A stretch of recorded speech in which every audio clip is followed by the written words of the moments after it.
Hello everyone, it's Joe Jeffin Jr. back again, and today I'm going to review Spider-Man No Way Home. I just got back from viewing it for the third time in theaters. As of this review, it's actually been very successful. It basically has made over $1 billion and almost $2 billion, and on just a $2 million budget. So that's impressive, I think. But enough about that. So basically, the story of the film I'm going to get to. So basically, Peter Parker, played again by Tom Holland, his life is basically ruined thanks to Quentin Beck / Mysterio, played again by Jake Gyllenhaal via archival footage, who revealed his identity in the mid-credit scene of Spider-Man No Far From Home from 2019. And basically, it's affected not only Peter but his friends and family, including MJ, played again by Zendaya, Ned Leeds, played again by Jacob Batalon, his Aunt May, played again by Marcy Toomey, and Happy Hogan, her ex-boyfriend, played again by John Favreau, and Flash Thompson, played again by Tony Rivoli to a lesser extent. So basically, although the legal part of the fight is still with the help of Matt Murdock / Daredevil, played again by Charlie Cox, the public opinion is divided between people who praise Spider-Man and those who disown him, believing Mysterio was right. So his life is just chaotic, and even more so is that he and Flash get into MIT, but Ned and MJ don't because of their association with Spider-Man and basically being his accomplices. So Spider-Man decides to go to the New York Sanctorum and convinces Doctor Strange, played again by Benedict Cumberbatch, to use a spell to make sure everyone forgets he's Spider-Man. Also, Strange is not the Sorcerer Supreme in the film. It's actually Wong, played again by Benedict Wong, because Doctor Strange was one of those called during the decimation caused by Thanos in Infinity War. Oh, sorry, that's one spoiler because this is a spoiler review. And basically, but Peter screws the spell up by basically trying to get Strange to change the spell to accommodate MJ, Ned, Aunt May, and Happy. But Strange says it was 6 because he included himself. But right before he was able to detain the spell, 5 beings from 2 other universes from the multiverse converge on the MCU. And so it's up to Peter to find cures for them so they can go back before their deaths in their original films and get some unlikely allies along the way. So basically, and it's no secret that Tobey Maguire and Andrew Garfield returned as the 2 alternate Spider-Men. So yeah, when I first read about it, I was very skeptical. I understood why they brought back the actors for the 5 villains of the film. Well, one of them is not really a villain, but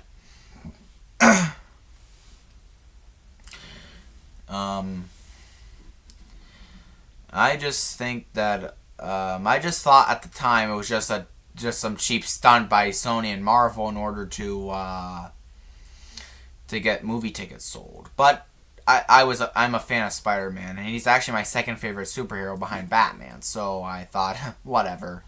So on opening day, I went with my mom and her mom, my maternal grandma, to see the film. And when I got to the part where Andrew Garfield and Tobey Maguire came into Ned's house, and Ned summons them by using Doctor Strange's sling ring, which Peter got from Strange during a battle he had with Strange over in the mirror dimension, because they had differing views on the villains. Strange wanted to send them back to the universes where Spider-Man wanted to cure them so they could live a better life. The villains are probably going to jail for their crimes, but then again, they could be released and they could live a normal, albeit strange life. But when I saw the 2, I was like, wait, so really? Because I actually grew up with both the Sam Raimi trilogy and the Mark Webb duology, which both Tobey and Andrew's Spider-Man are from. So basically, so basically, there's 5 main villains in the film. There's the Green Goblin, played again by Willem Dafoe. Doctor Octopus, played again by Alfred Molina. Sandman, played again by Thomas Hayden Church. The Lizard, played again by Rhys Ifans, and Electro, played again by Jamie Foxx. So I already knew that the Green Goblin, Doc Ock, and Electro were going to be in the film, but I was highly skeptical about Tobey and Andrew. But still, one of the best parts about the film is the chemistry between Tom, Tobey, and Andrew. That's what I'm going to call the 3 Spider-Men. Rather than just showing up for a brief cameo or just a 5-minute battle sequence, they actually play off Tom, and my favorite part of them is both in the lab scene where they're making the cures for the villains while they're discussing aspects of their life. And right before that, after the Green Goblin kills Aunt May, Spider-Man decides to just give up and send all the villains back, and even says to Tobey and Andrew, if they kill him, that's on them. And they discuss that, and Aunt May's dying words were, with great power comes great responsibility. Although it's actually the initial one, with great power there must also come great responsibilities, which the paraphrase version is what Uncle Ben said on the day he died, which both Tobey and Andrew experienced. So her death wasn't for nothing. That was a really sweet moment. But by far, I really liked the final battle scene. It was just so freaking awesome. But it does lead to a plot hole. Basically, like, Electro is summoned to the MCU despite the fact he said to Andrew Garfield, Spider-Man, I just wish you were black. Now, I think it was just meant to be a joke, and then again, Gwen Stacy in the Amazing Spider-Man 2 said Peter when yelling out to Spider-Man, and Electro put 2 and 2 together and realized, oh shit, this man's Peter Parker. But he never saw the man's face and just thought he was black. But then again, they decided they wanted to have like a movie from each prior MCU Spider-Man movie. For Green Goblin, Doc Ock, and the Lizard, it was done. But for like the final to like what we're gonna do. So in a mid credit scene, we basically have Eddie Brock, played again by Tom Hardy, and Venom, also again played by Hardy, but just like voice acting, like, so yeah. Getting wasted at a bar for about a minute and a half trying to figure out what's been going on in the MCU when they get summoned back to their original universe.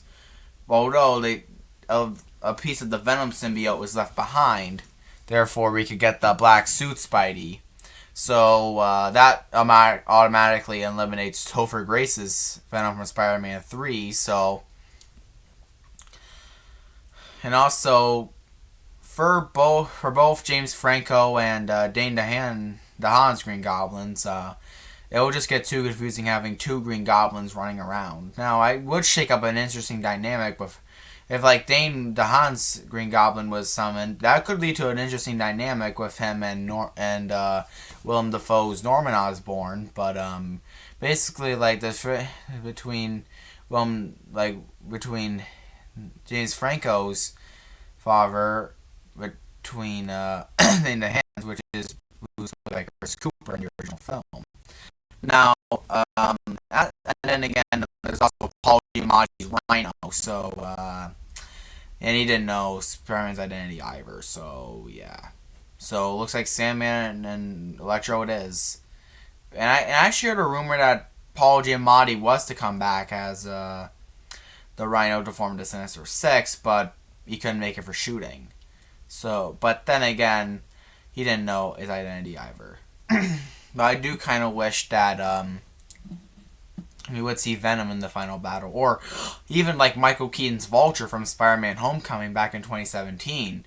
I mean, yeah, I get why he's in there because he's probably still in jail, but And that's also the reason why Paul Giamatti didn't make it for shooting is probably why Kristen Dunst, I think, Emma Stone, and Rosemary Harris and Sally Field did not reprise their roles as Mary Jane, Gwen Stacy, and both the Raimi and Mark Webb versions of Aunt May because of COVID-19 and Emma Stone's pregnant. So yeah. Although both MJ and both Mary Jane and Gwen are mentioned a few times in the film, and basically Peter's MJ, Michelle, I call her that, is falling from the final battle on the Statue of Liberty, which is getting a shield from based on Captain America's shield to honor him. Andrew decides to leap after her and save her, and he does save her, getting his redemption for not being able to save Gwen Stacy from the Amazing Spider-Man 2. And let's just say the theater was erupting in cheering and clapping. And this also happened when Charlie Cox first appeared as Daredevil, and Toby and Andrew to the max. But yeah.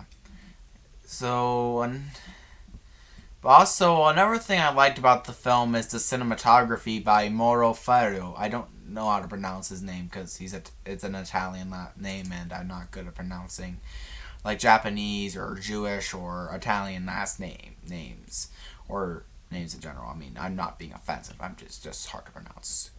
So I really do like the cinematography, and I think that John Watts is an amazing director. And yeah. Also about the great power speech, Peter already knew the thing with Uncle Ben, and I think Uncle Ben wasn't mentioned that much is because they wanted to focus on Spider-Man after he became Spider-Man, not before. And I also heard that Tobey Maguire himself was considered to be Uncle Ben, but then again, we wouldn't have had this good movie. So it's a moot point.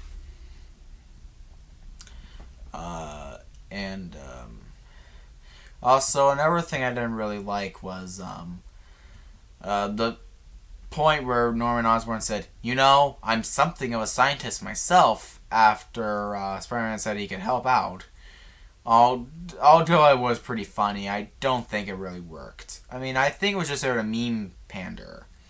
And the same for like a couple points in the film, like during the lab scene where Ned calls out to Peter, and all three say yeah, and then they all point at each other. Like Tom is pointing at Toby and Andrew, Andrew's pointing at Toby and Tom, and Toby's pointing at Tom and Andrew.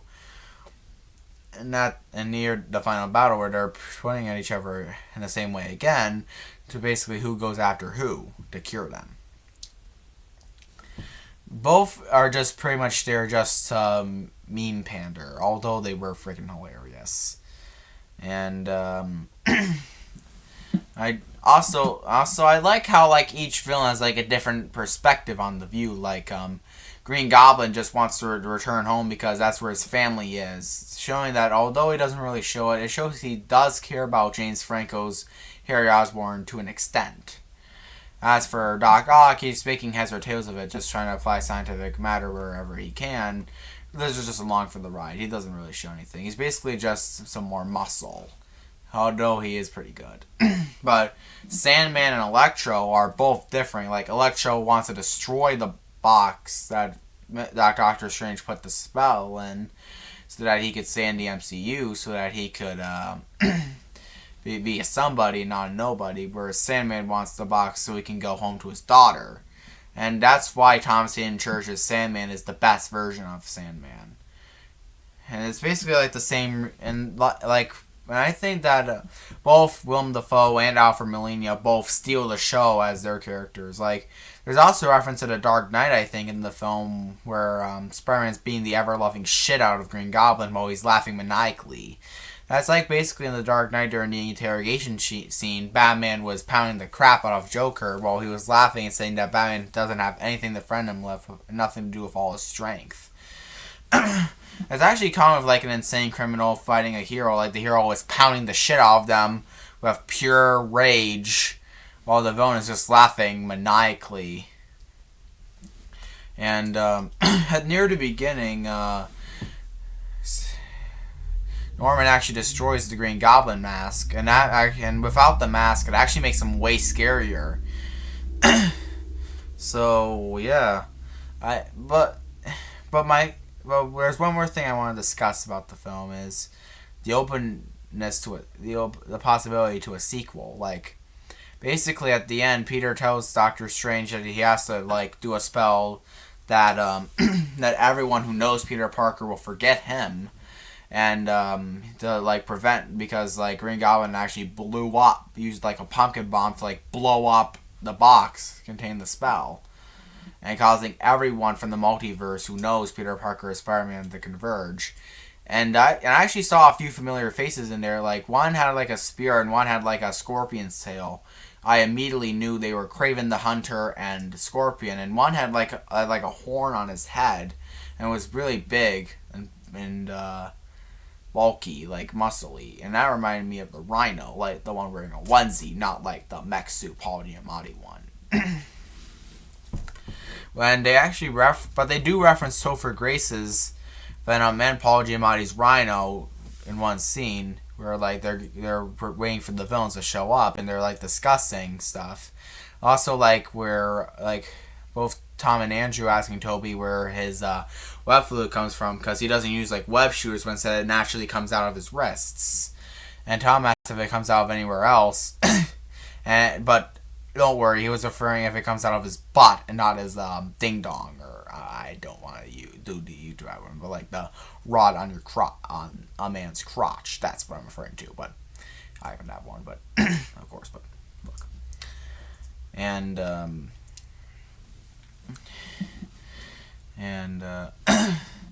so basically, he says a goodbye to Ned and MJ, planning he's gonna find them and tell them everything.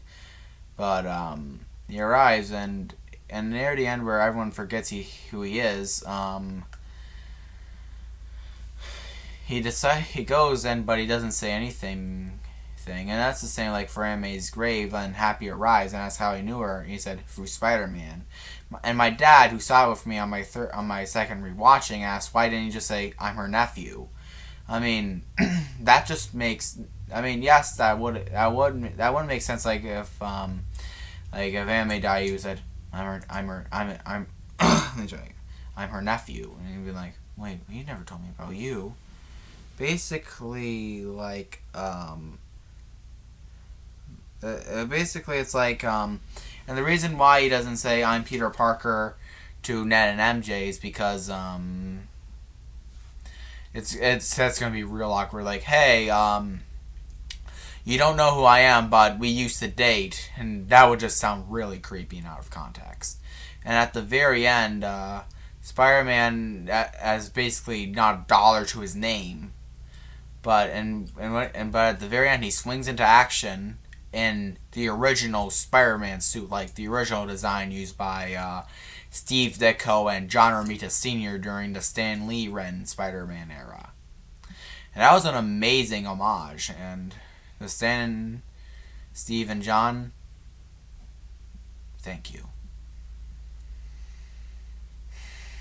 So the ending actually was pretty sad, but it did give us at least an amazing song for the end credits.